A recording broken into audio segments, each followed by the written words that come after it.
Two completely separate peoples walked into what is now China, and neither of them knew the other existed. One came from the north, following rivers, planting millet in yellow soil. The other lived along the southern coast, fishing, gathering, genetically connected to a world that stretched all the way to the open Pacific. They were not the same people. They were not descended from the same ancestors. And for thousands of years, a mountain range, a river system, and several hundred kilometers of terrain kept them apart. Then they merged. And that merger is inside every Han Chinese person alive today. 1,300,000,000 people carry the evidence of that collision in their DNA. The vast majority have no idea which half is which, or that the story of which one survived is not the story you would expect. Because the older of the two lineages, the one with the deeper roots in Chinese soil, did not survive in China. It survived somewhere else entirely. And when you find out where, the whole idea of what Chinese ancestry means changes shape.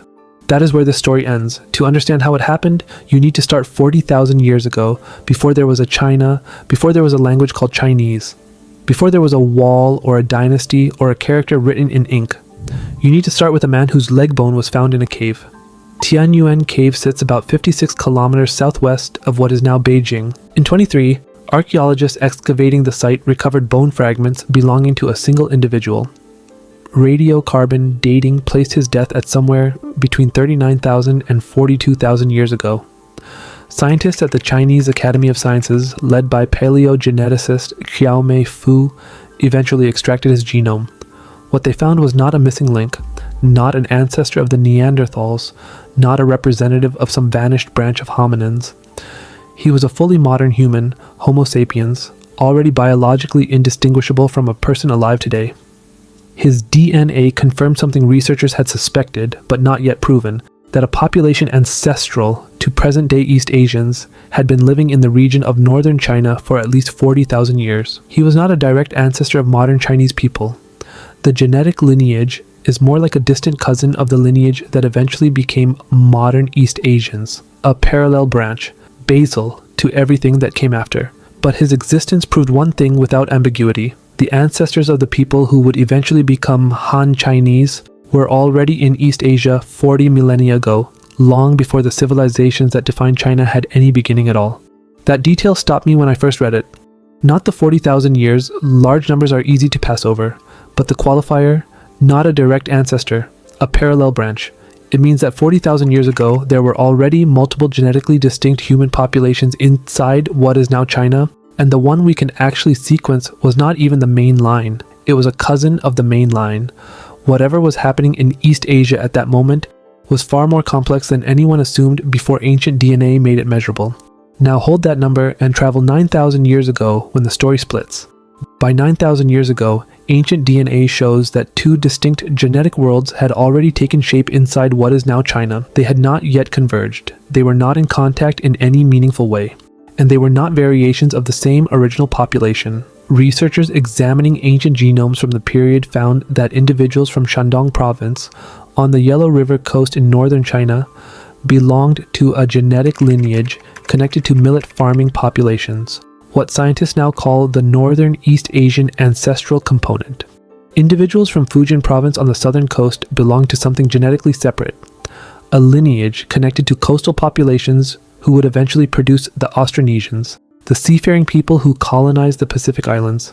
The two were as genetically distinct from each other as populations on different continents. One passport, two entirely different deep origins, separated not by politics or ethnicity, but by geography and 10,000 years of divergent prehistory.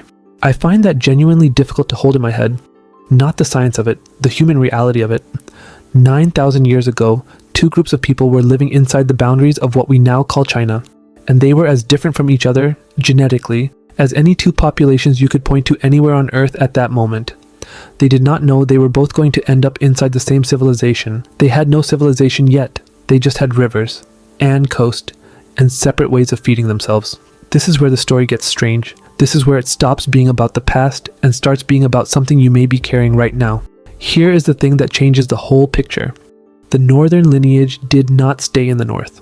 Around 10,000 years ago, people in northern China's Yellow River region domesticated millet. Around the same time, independently, with no contact, people in the Yangtze River Valley to the south domesticated rice. Two founding crops, two founding populations, two founding stories running on parallel tracks. But farming does something to population genetics that hunting and gathering never does.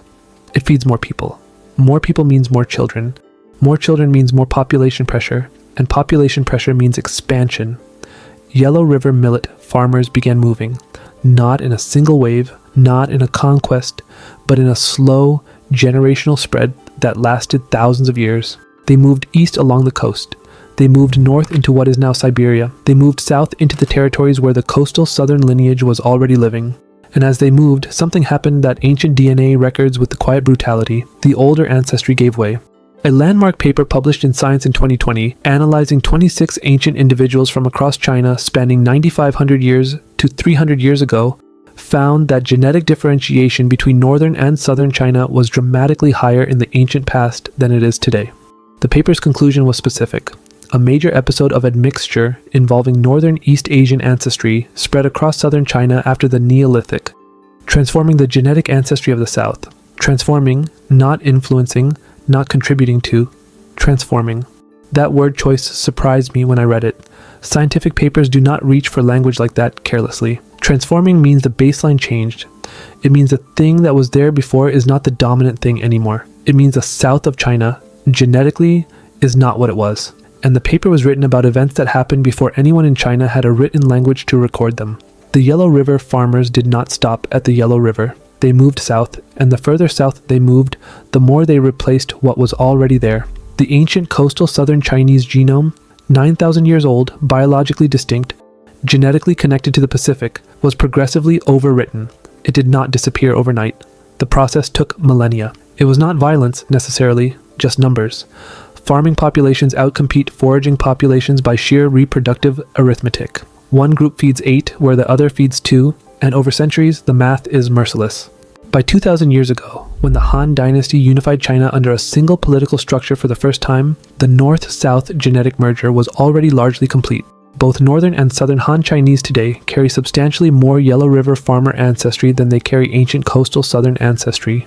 A modern southern Han Chinese person is not genetically closer to those 9,000-year-old Fujian ancestors than a northern Han Chinese person is. The Yellow River is in everyone. The coast is only partially there. That is the centerpiece revelation. The oldest southern ancestry in China did not survive in China. That is the part of this story I find hardest to hold in my head, because the instinct when you read about an ancient ancestry is to look for it where it came from. You look at the place on the map. You look at the people who still live there, and in this case, that instinct leads you to the wrong continent entirely. It survived in Polynesia, it survived in Micronesia, it survived in the indigenous populations of Taiwan, in the Austronesian speakers who spread from what is now coastal Fujian and Taiwan across the Pacific in the most extraordinary maritime expansion in human prehistory. The people today who carry the highest surviving proportions of that ancient Fujian coastal genome are not living in Shanghai or Guangzhou or Shenzhen. They are living in the Marshall Islands, in Hawaii, in the Philippines, in the communities of the Pacific whose ancestors left coastal China thousands of years ago and carried that DNA with them across the open ocean before the Yellow River farmers could reach the shore. The southern ancestry that defines the deep roots of what we call Chinese civilization did not survive primarily in China. It survived in the descendants of the people who left. That is not a metaphor. It is a measurable genetic signal visible in Austronesian genomes across the Pacific, connecting people in island communities to a Chinese coastal ancestry they have no cultural memory of. That expansion was not gradual. It was a replacement, and the consequences of it are still visible in the frequencies of haplogroups across the Chinese mainland today. Northern Han Chinese carry something in the neighborhood of 70 to 80% Yellow River millet farmer ancestry. Southern Han carry proportionally more southern admixture, but they still carry more Yellow River ancestry than ancient coastal southern ancestry.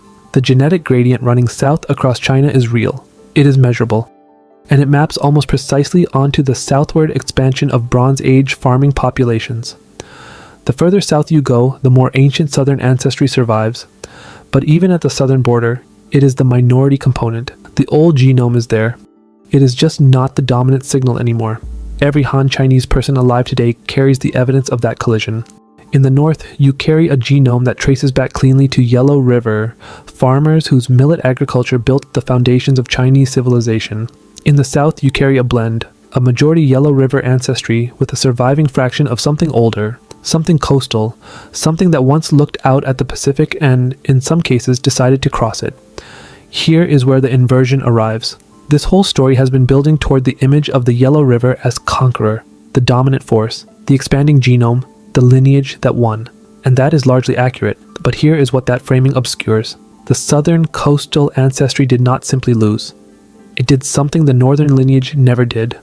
It built the greatest maritime civilization in prehistoric human history.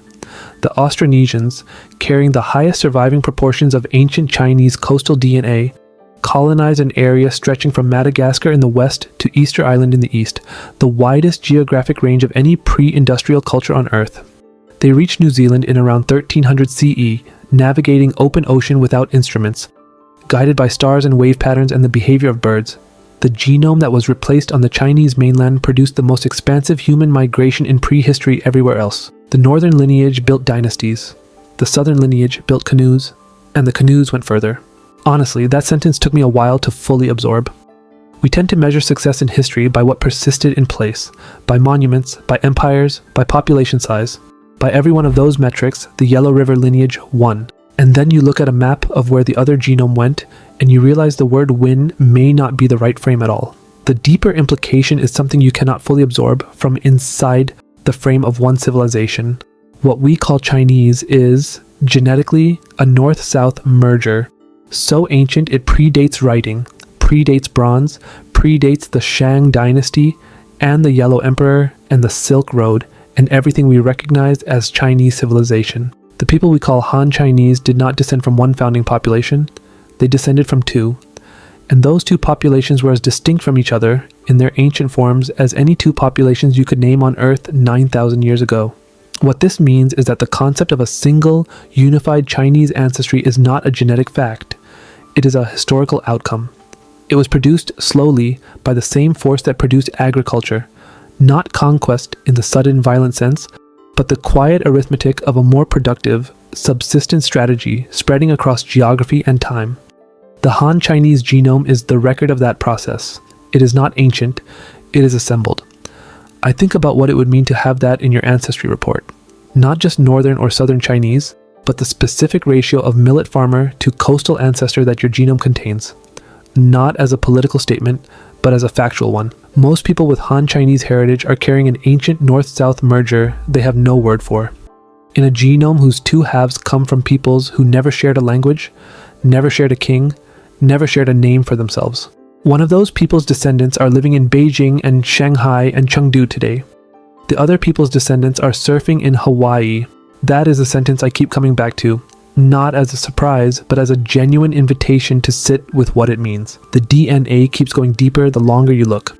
If you have East Asian ancestry anywhere in your family, Chinese, Japanese, Korean, Southeast Asian, Pacific Islander, part of your genome may trace to one of these two origins, or both, in ways that no document and no family history has ever fully mapped. If something here shifted the way you think about this, a like genuinely helps.